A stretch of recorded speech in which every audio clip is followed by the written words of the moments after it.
Hello, everyone, and here it is, Thursday, and I'm coming to you from the Kaiser Report here in East Tennessee. We have a few things to cover today. I guess the biggest news today is what's going on with Tucker Carlson visiting in Moscow trying to get and has accomplished a interview with Vladimir Putin. What this has done throughout the country here and in the European Union has set people's hair on fire. Why is beyond me. I think that any journalist that requires or tries to get an interview with a leader or a head of state should be allowed to do that. It's been done in the past with some real unsavory characters as well, without ramification to the person that's doing the interview. He's been called everything from a traitor to a mouthpiece for Putin, which none of this is quite true. However, if you turn on NBC, you think he is the worst person in the world for trying to do this. And they're going play-by-play of everything that he's visited or gone through, which was the ballet, the subway, some restaurants, and tours of different buildings. How is that any different to anyone from what goes on with Taylor Swift, what restaurant she ate in before a football game? It doesn't make any sense. However, the news media here, the mainstream media, has gone wild with this. It's incredible what the cover-up is and what they're afraid of in the United States of us finding out what the truth is behind the Ukrainian conflict that happens to be being carried on right now in the Ukraine. By the way, funded partially by us and our tax dollars. Not to mention that Mr. Schumer wants to send him another $60 billion. So let's hear the other side. Why is it always one-sided when it comes to the Democrat ruling party here about everything? It's what's going on behind the curtain. In this case, the Iron Curtain, or what used to be the Iron Curtain. But the EU is now wanting to cancel his traveling ability through the EU. Well, he's going to fly over the EU to come home. He's not stopping there, and he's not causing any problems anywhere. And he certainly is not a Putin sympathizer. If you remember his during his stint at Fox News, he was very bipartisan with regard to both our political situation as well as what goes on both in the Ukraine and Russia. So for them to say that he's a propagandist, that's crazy. For the Ukraine to put him on a hit list,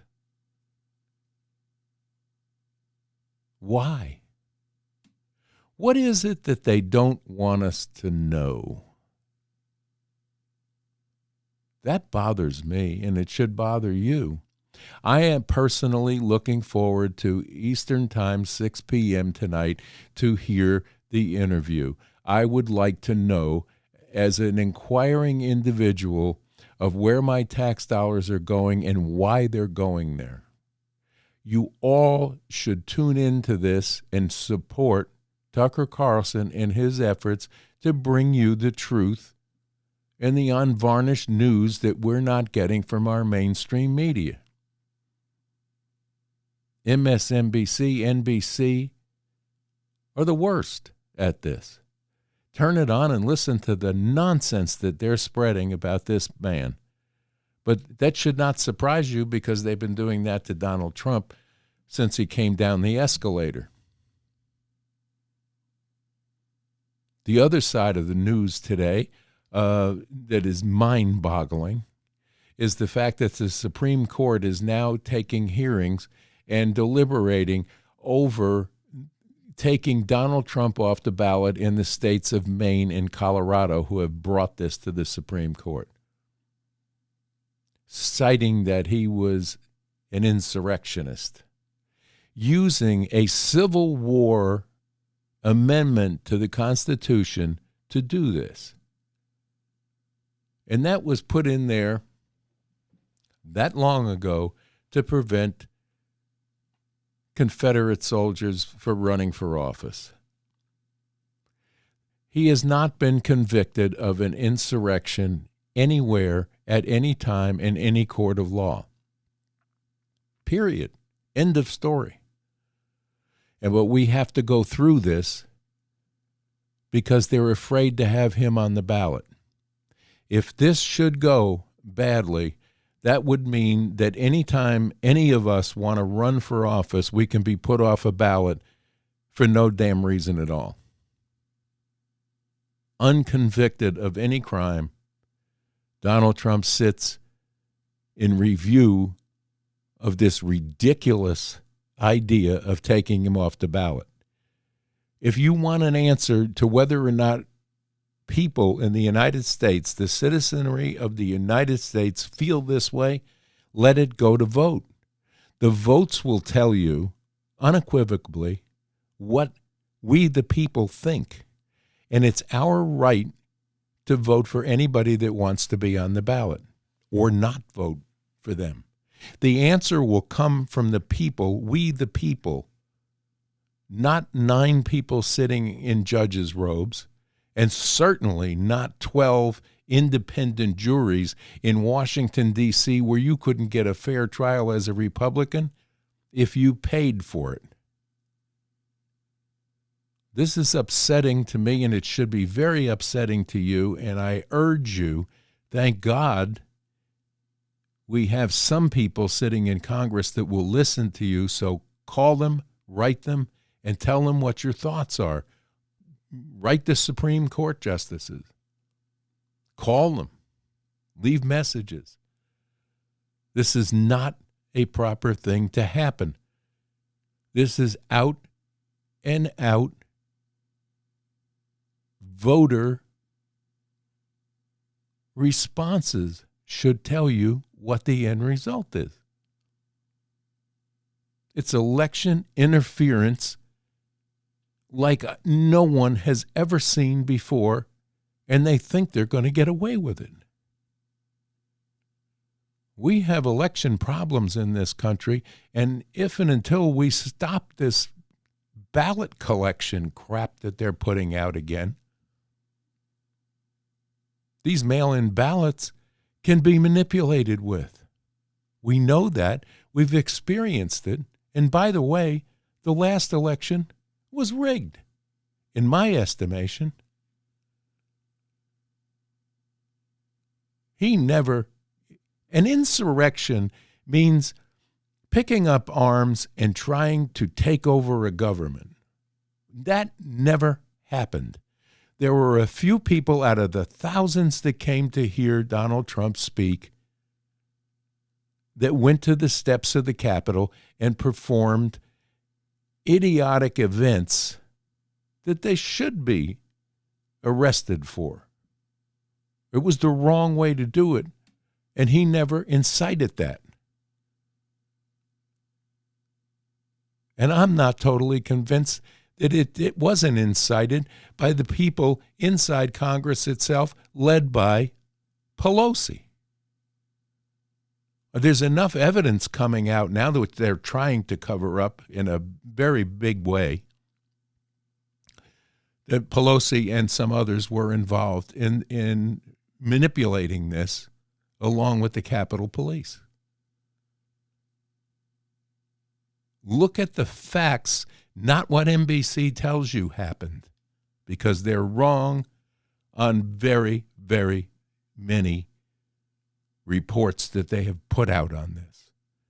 And they're very, very wrong about Tucker Carlson.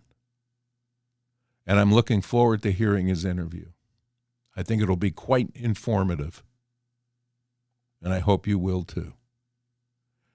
Back to other pieces of the news. They have found the helicopter that went down, the military helicopter carrying the Marines. It's not a good situation. They're in a recovery mode now to find the remains of the Marines that were on board. They went into a very bad storm en route from 29 Palms back to Miramar on a training mission. And the helicopter met with the storm situation that was taking place in California with very high winds and heavy rains, which probably hampered the pilot's ability to keep control at 80-mile-an-hour winds of that large helicopter. God bless the souls of the people who perished, and we hope for recovery of the remains, which they're working on now. So my heart goes out to them, and our prayers are with their families. Other than that, there's not a whole lot. We're experiencing a nice weather pattern here in the 60 degrees area for the last couple of days, and I understand it's going to continue on through the weekend. Looking forward to that. I'd like to get out with some cameras this weekend and do some filming for you and get some positive, happy things up here on the Kaiser Report for a change. And thank you once again for tuning into the Kaiser Report. And please, if you'll take a minute and hit the like button, and please subscribe to this channel, because the more subscriptions we get, the more news and tours we can bring you, hopefully of better things than what we have to report on now with the silly situations that are going on between. Let's just not even discuss the border anymore, because that's craziness. And Mayorkas thinks he got away with being impeached. But I understand that Mr. Scalise will be back, and they're going to re-enter this attempt again. Marjorie Taylor Greene reported today that there is still hope that that can happen. In my estimation, impeaching him is not the total thing that we need to be worried about. We need to impeach his boss, because he's just carrying out orders that were given to him throughout this whole thing. So with that, there's not a whole lot more to talk about, but please stay tuned to the Kaiser channel. Give us a like and give us a subscription. And again, I'd like to know what your thoughts are on any of these situations that we talk about, and that's what the comments section below is for. I would love to read your comments, good, bad, or indifferent. I'd like to see them all. So with that, I'm going to wish you a happy Thursday evening. I apologize for not being on the air yesterday. I had some medical checkups that I had to do, and I ran out of time, basically. And I have been keeping my ear to the news because I knew this Tucker Carlson thing was coming up. But I'll be back at you tomorrow with the Friday report, and hopefully with some more good news that'll take place between now and then. So stay happy, stay healthy. We love you here at the Kaiser Report. Send love out from your heart, and try to stop the hate that's taken place in this world between factions and people and races. This doesn't need to be happening. We're all God's children, so pray for peace and understanding, and we'll get back to you very, very soon tomorrow. I promise you. So with that, have a great evening, and I have to leave. Bye now.